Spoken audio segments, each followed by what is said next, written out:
6 weeks after the stroke took the left side of her body, Dorothy Vance's 3 daughters decided one by one, in 3 separate phone calls, over the span of 9 days, that they could not take her in. The boy across the street was 16.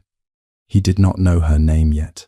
He would learn it the morning he watched 3 oranges roll down her front steps, while she sat there with one hand that worked and no one coming. He picked up the oranges.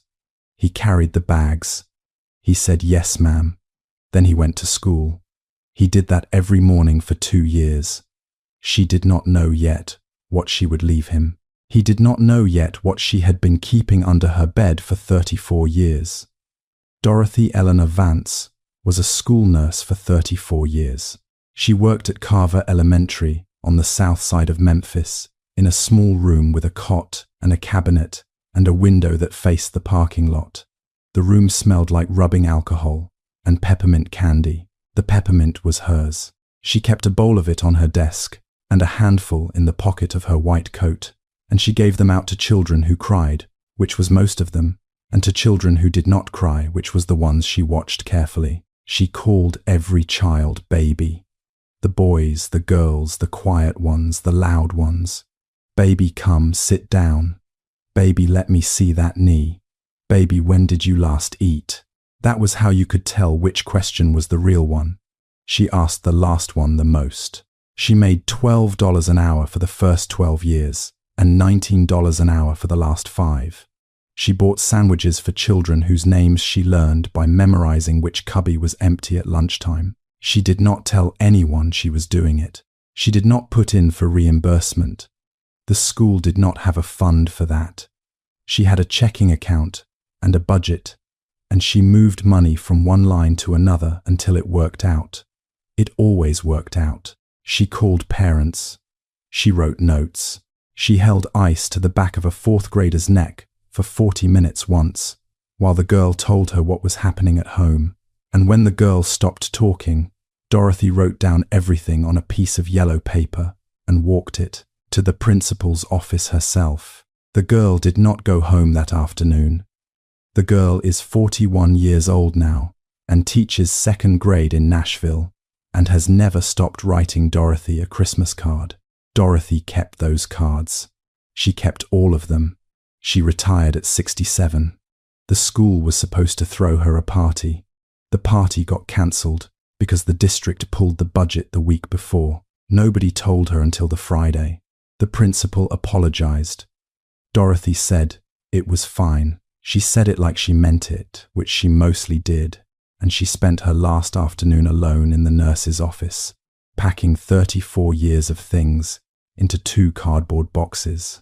The boxes held what you would expect: a framed certificate, a coffee mug a child had painted for her in 1998, 3 binders of emergency protocols, a spare cardigan she kept on a hook for cold days, the bowl of peppermints empty now, the last handful given away that morning. She carried the boxes to her car one at a time because her shoulder had been bothering her. She put them in the trunk. She drove home to the house on Bellevue Street, the small brick house. She did not open the boxes. She set them down in the hallway and walked past them to the bedroom. Under the bed was a safe. It was old. Her father had bought it in 1972, and she had inherited it when he died, and it had lived under that bed for most of her adult life. She had a key on a ring in her dresser drawer. She got the key. She opened the safe. She put something inside. She locked it. She did not open it again for 4 years. The boxes stayed in the hallway for 2 days. On the 3rd day, she carried them to the spare room and stacked them in the closet and closed the door. That was the end of 34 years. Nobody called to check on her that week. Her 3 daughters did not know she had retired. She had not told them. She figured they were busy. She figured she would mention it next time they called. Dorothy had 3 daughters. They all left in their own way at their own speed for their own reasons. None of them left badly. That is what made it worse later. Denise was the oldest. She left first. Denise left Memphis at 22 for a job in Nashville. She had a degree in accounting and a fiancé with a plan and the kind of drive that does not look back because looking back slows you down. She married the fiancé. She divorced him 9 years later. She married someone else, a man named Richard, who managed a car dealership, and she built a life in a subdivision outside Nashville, with a lawn her husband cut on Saturdays, and a daughter who went to private school. Denise called her mother every Sunday, 15 minutes, sometimes 20. She asked about the weather. She asked if Dorothy was eating. She said, "I'll try to come visit soon." She said it every Sunday for 19 years. She never came. She always meant to. Denise was not a bad daughter. She loved her mother. She just loved her from Nashville, which is 210 miles from Memphis. And 210 miles is the kind of distance that turns love into something abstract. Abstract love is easy to postpone. You can postpone it forever and still feel on Sunday afternoons that you are a person who loves your mother. Brenda was the middle one. She left Memphis at 20 for Atlanta. Brenda sold real estate. She was good at it. She wore good shoes and carried a leather planner and drove a car that cost more than her mother's house. She sent Dorothy $200 on the first of every month through Zelle. She had been doing it for 12 years. She never called when she sent the money. The money was the call. That was what money was for in Brenda's head. Money was how you said, "I love you," without having to listen to what the other person said back. Dorothy would text, "Thank you, baby," and Brenda would send a thumbs up, and that was the conversation. Brenda had never asked her mother what she needed. Brenda sent what Brenda wanted to send. $200 a month was generous by Brenda's math, and it meant nothing. In the only currency that mattered, which was presence, and Brenda did not know that currency existed. Cheryl was the youngest. She left last. She left hardest. Cheryl stayed in Memphis until she was 37. For 5 of those years, from the time Dorothy turned 62 until she turned 67, Cheryl was the only one. She drove her mother to doctor's appointments. She cleaned the house on Saturdays. She cooked on Saturdays. She sat in the kitchen on Saturdays and listened to her mother tell the same 3 stories she had told 50 times before, and she laughed in the same 3 places she had always laughed, because her mother was proud of those stories, and her mother deserved someone to be proud with her. Denise did not fly in. Brenda added $50 to the Christmas transfer. Nobody helped Cheryl. Nobody asked if she needed help. Everyone assumed Cheryl had it handled because Cheryl was there, and being there was its own announcement that you had signed up for all of it. In year 4, Cheryl stopped sleeping through the night. In year 5, she started crying in her car in her mother's driveway before she went inside. Not because she did not love her mother, because she was tired and nobody could see that she was tired. When her husband got the offer in Charlotte, Cheryl saw a door. She walked through it. The last Saturday, before she left Memphis, Cheryl sat in her mother's kitchen and watched her mother make tea. She did not tell her she was leaving. She told her the following Wednesday by phone from Charlotte. She could not say it while looking at her mother's face. 3 daughters, 3 different ways of leaving. Denise left because the miles made it easy. Brenda left because money was the language she knew. Cheryl left because she had been carrying it alone for 5 years, and her shoulders had given out. Nobody had ever taught any of them how to share a mother. Nobody had ever sat them down and said, "This is a job for 3, not 1, and the one of you nearest by does not automatically get assigned." So the 3 of them did what people do when nobody teaches them. They defaulted. They drifted. They sent what they could send from where they were. And Dorothy, in her small brick house on Bellevue Street, kept making tea on Saturdays, even after there was nobody coming to drink it. It happened on a Tuesday, 7:20 in the morning. Dorothy was watering the begonias on the porch the way she had watered them every morning for 41 years when her left hand let go of the watering can. She did not drop it on purpose. She just stopped holding it. The can hit the porch, and the water ran across the boards and down the steps and pooled on the walkway, and Dorothy stood there for a moment, trying to understand why her hand had done that. Then her left leg stopped listening too. She did not fall. She sat down. She lowered herself onto the top step, the way you lower yourself into a chair you do not trust. Slow and careful, one hand on the railing and the other flat on the wood beside her. She sat there with her left side feeling like it belonged to somebody else, and she watched the water run down to the sidewalk. Her neighbor across the street, a woman named Patricia, who had lived there 19 years and waved at Dorothy every morning, without ever once knocking on her door, came out to get her newspaper and saw Dorothy sitting on the steps at 7:20 in the morning, with the watering can on its side and her left arm in her lap. Patricia walked across the street. Patricia called 911. The hospital kept her 4 days. The diagnosis was a minor stroke, mild left side hemiparesis. They told her she would need help with daily living for at least 6 months, possibly longer, possibly for good. They told her she would not be able to drive for a while. They told her she would need to think about who could stay with her. The hospital social worker brought her a phone on the second day. Dorothy had her daughter's numbers memorized. She called Denise first. Denise answered on the 4th ring. The hospital noise must have come through the line because Denise said, "Mama, where are you? Are you okay?" And Dorothy explained, slow and even, what had happened. There was a pause. Dorothy could hear a television in the background. Then Denise said, "Mama, I wish I could, but Richard just started a new job and we don't have the space right now. Maybe in a few months once things settle. I'm going to look at it, I promise." The pause before the answer had been about 3 seconds long. The answer itself sounded like something Denise had been turning over in her head for a long time, like she had been preparing for this call for years, and now that it had come, all she had to do was read what she had already written. Dorothy said, "Okay, baby." She called Brenda next. Brenda picked up on the 2nd ring and said, "Mama, hi, can it be quick? I'm at a closing."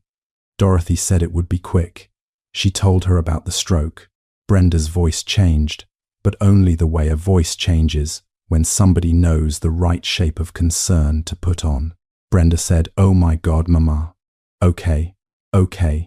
Listen, I can increase the monthly to 300, and I'll look into home care services this afternoon. There are agencies for this. We'll find somebody good. Brenda did not say she would come.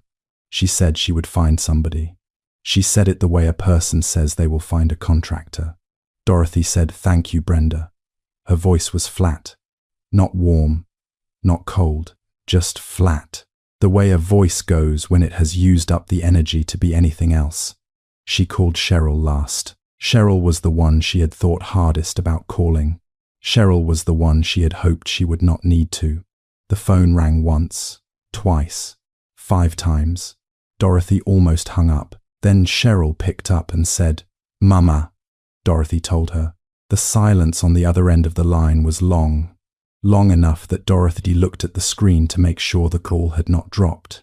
She could hear Cheryl breathing, slow, the kind of breathing a person does when they are trying to keep from making a sound. The silence lasted maybe 20 seconds. It felt longer.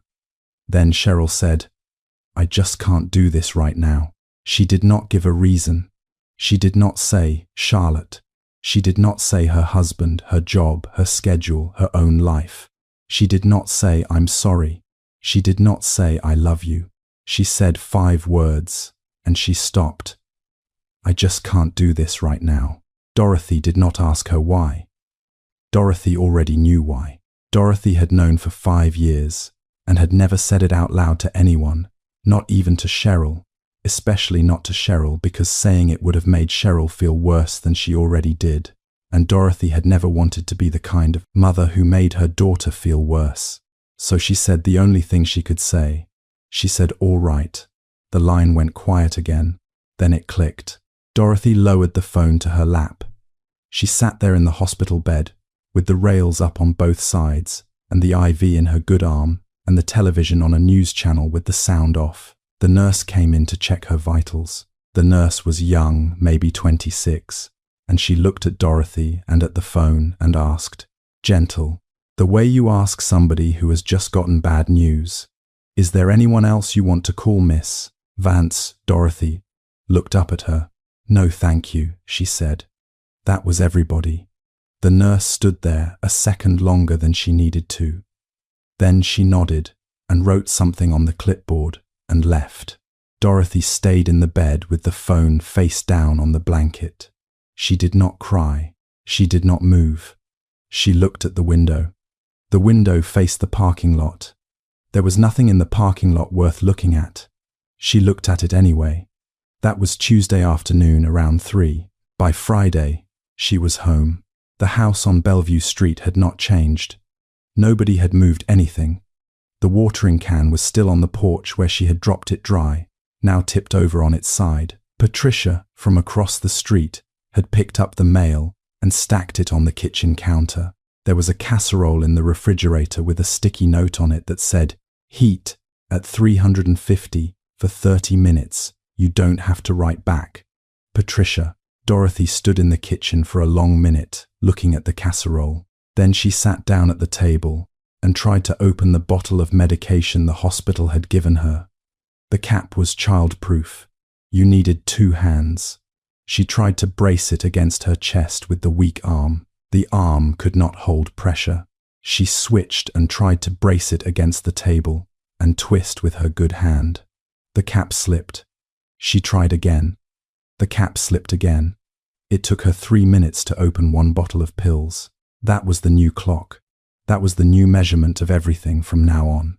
The trip from the bedroom to the kitchen used to be 30 seconds. It was 4 minutes now. Pouring a glass of water with one hand was a project.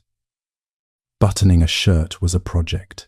Putting on socks was a project that sometimes she just did not finish. She wore the same pair of slip-on house shoes for 6 days in a row, because reaching down to deal with shoes was a battle she did not want to lose first thing in the morning. She could not drive. She could not lift 2 grocery bags. She could not climb the 3 steps up to her own front door without holding the railing with the only hand that worked. She started ordering taxis. $12 to the grocery store, $12 back, $24 a trip, 2 trips a week. The math added up faster than she wanted to think about. Brenda's $300 a month barely covered groceries and the rides to get them. It was on a Thursday. The second bag was going to be a problem. She tried to lift it with her left hand. The hand closed around the handle but would not hold. The bag slipped. It hit the bottom step and it tipped, and 3 oranges came out of the top. The oranges rolled down the steps one at a time. She watched them go. She lowered herself onto the bottom step with the first bag still in her good hand. She did not call anyone. She did not have anyone to call. She just sat there with her one working hand wrapped around the handle of a grocery bag and watched her oranges roll across the sidewalk in the cool grey light of a Memphis morning at 6:15. From the window of the house across the street, a boy she had never spoken to watched her sit there. His name was Elijah James Turner. He was 16 years old. He lived in the small greenhouse directly across from Dorothy's, the one with the porch swing that creaked in the wind and the basketball hoop in the driveway that nobody used anymore. He lived there with his mother, Nadine. His mother worked the late shift at a barbecue place on Beale Street, prepping ribs and cleaning grills until 2 in the morning, and she got home at 3, and she slept until 10. Elijah made his own breakfast. He had been making his own breakfast since he was 11. His father had left when Elijah was 4. He did not remember much about him. A voice, maybe. A pair of brown work boots by the door. Then the boots were gone, and the voice was gone. And his mother started working 2 jobs, and Elijah learned how to be quiet in the mornings. He was an average student, C+B-. He did not play any sports. He did not have a group. Teachers did not write his name on the board for being good or bad. He sat in the 3rd row by the window in most of his classes, and he turned in his work on time, and he did not raise his hand much.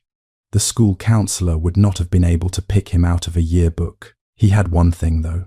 He had one thing that 16-year-old boys are not famous for having. He noticed people. He picked up trash on the way to school, not because anyone asked him to, and not because he was trying to be a good person, but because he saw the trash there and his hands were free. He held doors for the kids behind him without looking back to see who they were.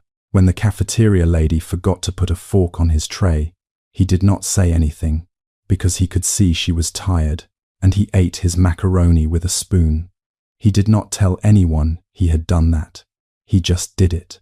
That was Elijah. He watched Dorothy sit on her steps for maybe 45 seconds.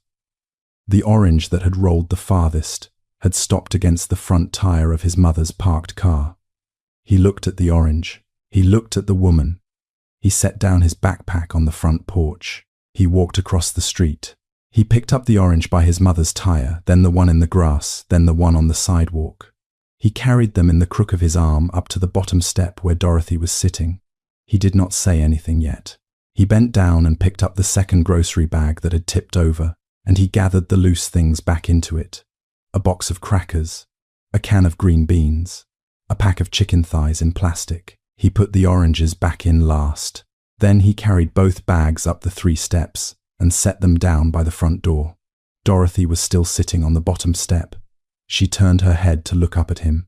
"Thank you, baby," she said. "Yes, ma'am," Elijah said. He walked back down the steps and across the street.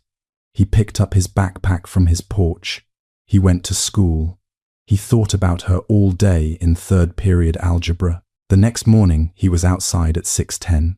He sat on his front porch with his backpack between his feet, and he waited. 6:10, 6:15, 6:20. No taxi pulled up. The street was empty. He sat there until 6:30, and then he walked across the road and rang the doorbell. Dorothy answered slow. She was wearing a housecoat and her hair was pinned back, and she looked at him through the screen for a moment before she pushed the door open. "You need me to go to the store for you," Elijah said. "You don't have to do that," she said. "I know," he said. That was it. That was the whole conversation. She gave him a list, written in shaky block letters on the back of a grocery receipt, and $40 in cash, and he walked the 8 blocks to the Kroger on Lamar, and he came back 40 minutes later with 2 bags and the change. He set the bags inside the door. He gave her the change. He went to school. He did not tell anyone at school. He did not tell his mother. He did not put it on his Snapchat because he did not have a Snapchat. He just started walking to school 20 minutes earlier in the morning because the trip to the store added 20 minutes. And when one of his classmates asked him on the 2nd week why he was getting to school so early, he said, "I just like walking in the morning." That was the whole explanation. He did the same thing the next day, and the next, and the next. 2 years passed. That is the part of the story that does not have a single big moment in it, and that is also the part of the story that mattered most. In the fall of the first year, Elijah noticed the bottom step on her porch was loose. He did not mention it. He came back on a Saturday afternoon with a hammer he had borrowed from the toolbox under his mother's kitchen sink and a handful of 3-inch nails he had bought himself for $4.37 at the hardware store on Lamar. He pulled the step up. He saw the wood had rotted underneath. He went back to the hardware store. He came back with a piece of pine cut to length. He fixed it. It took him most of the afternoon. Dorothy made him a peanut butter sandwich and watched from the kitchen window. When he was done, she came outside and stood on the step and pressed down with her good foot, and the wood did not move. She said, "That step has been loose since Bush was in office." Elijah said, "Which one?" She laughed. It was a small laugh. It was the second one. She had laughed since the stroke. That was when she started making the tea. Earl Grey. She had a tin of it in the cabinet she had not opened in years. She started boiling water on Saturday afternoons around 3 o'clock, because that was when Elijah usually came by, after his shift bagging groceries at the Kroger on Lamar, and she would set out 2 cups, and he would knock once and let himself in, and they would sit at the kitchen table and drink tea that he did not particularly like, but that he never said he did not like. Winter came. The first snow that year was light, just enough to dust the sidewalks, and Elijah cleared her walkway with a shovel before he cleared his own. The second snow was heavier. He came over at 5:30 in the morning with the shovel and the salt, and he did her steps and her walkway and her driveway before he touched his mother's. Nadine watched him from the kitchen window the second morning and did not say anything. She had been wondering about the early mornings for a year by then, and she had decided some time ago that whatever her son was doing across the street, it was something she did not need to interrupt. Spring came! Dorothy taught him how to make red beans and rice. She walked him through it on a Saturday afternoon, sitting at the kitchen table, with her good hand wrapped around her tea, calling out the next step every few minutes, while he stood at the stove. She told him to use the andouille, not the cheap stuff. She told him about the Holy Trinity onion and bell pepper and celery, and how you cook them slow until they go soft and sweet. She told him you put the bay leaves in early and you take them out before you serve. Elijah followed every instruction, and the rice came out fine, and the beans came out so salty, his eyes watered when he tasted them. He had used a tablespoon of salt where the recipe called for a teaspoon. Dorothy laughed, out loud, from the chest, the kind of laugh that has been waiting somewhere in a person for a long time. It was the first time she had really laughed since the stroke. She said, "Baby, you tried to season the whole block." He started laughing too. They ate the rice with no beans. They threw the beans away. He made it again the next Saturday and got it right. Saturdays became the shape of the week. He told her about school, about the algebra teacher who pronounced his name wrong for a whole semester and never corrected himself about the kids in his lunch period, who he was not friends with, but who were not unkind about a girl named Tasha who he thought was pretty and had said 3 words to in 2 years. Dorothy listened. She did not give advice unless he asked. When he asked, she gave it short and clear, and then she let it go. She told him about Carver Elementary, about the children whose names she remembered, about the principal in 1996 who tried to fire her over the sandwich money, and how the parents had called the school board, and how the principal had stopped trying, about the day she had walked a 4th grade girl to the office with a yellow piece of paper in her hand, and how she still got Christmas cards from that girl 41 years old now. He listened. He had never met an adult who told him the truth about being an adult. In the spring of the 2nd year, on a Saturday in April, Dorothy asked him about college. He was a junior. He would graduate the next year. He looked at his tea. He said his grades were okay. He said he wanted to go. He said his mother could not afford it, and that the financial aid would not cover everything, and that he had been looking at the local community college because it was cheaper, and that his mother kept telling him to apply to the 4-year schools anyway, and he kept telling her not to get her hopes up. He said, "I'll figure it out." Dorothy looked at him for a long time, long enough that he looked up from his tea to see why she had gone quiet. "I know you will," she said. He nodded once. He did not say anything else. He drank his tea. That night, Dorothy went into her bedroom. She got down on the floor, slow the way she did, everything slow now, and she pulled the safe out from under the bed. She opened it. She took something out. She wrote a name on a piece of paper and a number underneath it. She put the paper inside the safe with everything else. She locked it again. She slid it back under the bed. She did not tell him. She did not tell anyone. She would not open it again for another year. It was a Saturday in late May. Elijah came over at 3.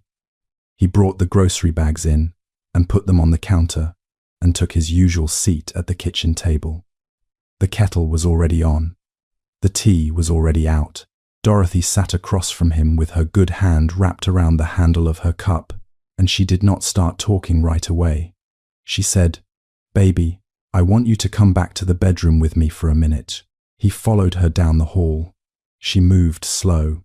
He walked slower. She kneeled down beside the bed the way she always did, now one hand on the mattress for balance, and she slid the safe out from under it. She put the key in. She turned it. She opened it. Then she stood up and stepped back and said, "Go on." Elijah looked at her.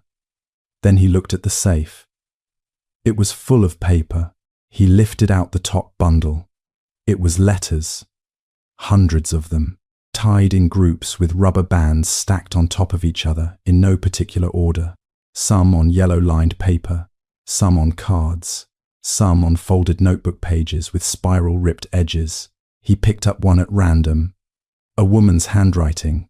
It said, "Nurse Vance, I was in 4th grade when you walked me to the office with the yellow paper. I am 41 now. I am a teacher. I have been writing you every Christmas for 32 years. I don't think I ever said thank you out loud. Thank you." He picked up another. A man this time. It said, "You were the only adult at that school who ever asked me if I was okay." Another. "I became a teacher because of you." Another. "You bought me lunch for 2 years and never said a word about it to anybody. I think you were the first person who ever showed me what grown-up love looked like." Elijah read 5 of them. Then he set them down on the bed, and he did not pick up any more. He looked at Dorothy. She said, "This is what I did for 34 years. This is what it was worth. Not the money, not the party they never threw. These." He nodded. He did not trust his voice. She said, "There's something else in there." He reached back into the safe. Underneath the letters was a plain white envelope from First Tennessee Bank. His hands had started to shake a little. He opened it. It was a statement. A $529 college savings plan. The name on the account was Elijah James Turner. The opening date was 2 years earlier, the same month he had first walked across the street and picked up 3 oranges from her sidewalk. The balance was $47,211. He read the number twice. He put the paper down on the bed. He did not speak for a long time. Dorothy waited. The water in the kettle had stopped boiling, and neither of them got up to pour it. He said, "Miss Dot, I can't take this." She said, "You already did." He looked at her. She said, "2 years ago, when you picked up those oranges." He looked down at the letter. He looked at the stack of notes on the bed. He looked at the safe on the floor. He thought about his mother working nights and coming home at 3 in the morning. He thought about the application to the local community college he had already filled out online because that was what he could afford. He thought about the word he had used every time Dorothy had said he did not have to help her. The same 2 words, over and over for 2 years. "I know." He said it now. Quiet. Different weight than the first time. Different weight than the second. "I know." Dorothy nodded. That was all. He sat down on the edge of the bed because his legs would not hold him standing. She stayed where she was by the dresser, one hand on top of it for balance. The room was quiet. A car passed on Bellevue Street. A dog barked 2 houses down. He did not cry the way people cry in movies. He cried the way a 16-year-old boy cries when nobody has ever really seen him before, and now somebody has, and she has put a number on it, and the number is his whole future. He put his hands over his face, and his shoulders shook once, and then he stopped. Dorothy crossed the room and put her good hand on the back of his head. She did not say anything else. She did not need to. The letters were on the bed between them, hundreds of strangers who had written to her across 34 years to tell her she had mattered, and the boy across the street was the one she had chosen to hand them to because he was the one who had shown up. If this story made you think about someone who shows up for others without being asked, send it to them. They probably don't hear it enough. Not because the world is unkind, because the people who just show up are the hardest people to remember to thank because they never ask to be. And if this story made you think about someone you have not called in a while, don't text them. Call them. There is a difference. A text is something you send when you want to feel like you did something. A call is something you do when you want the other person to feel like they matter. Your mother knows the difference. Your grandmother knows the difference. The person on the other end of that phone has known the difference the whole time. Now here is the question this story leaves on the table, and I already know it is going to split the room.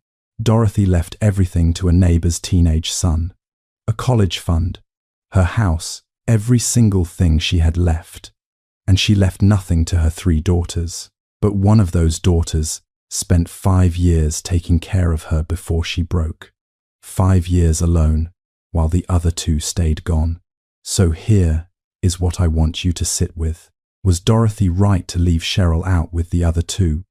Or should she have treated Cheryl differently because Cheryl had already given more than anyone had a right to ask of her? Is it fair to punish the one who stayed the longest just because she could not stay forever? Or is fair a word that only applies to people who showed up at all? Leave your answer below. I want to read them. This is not a simple one. Subscribe. See you in the next one.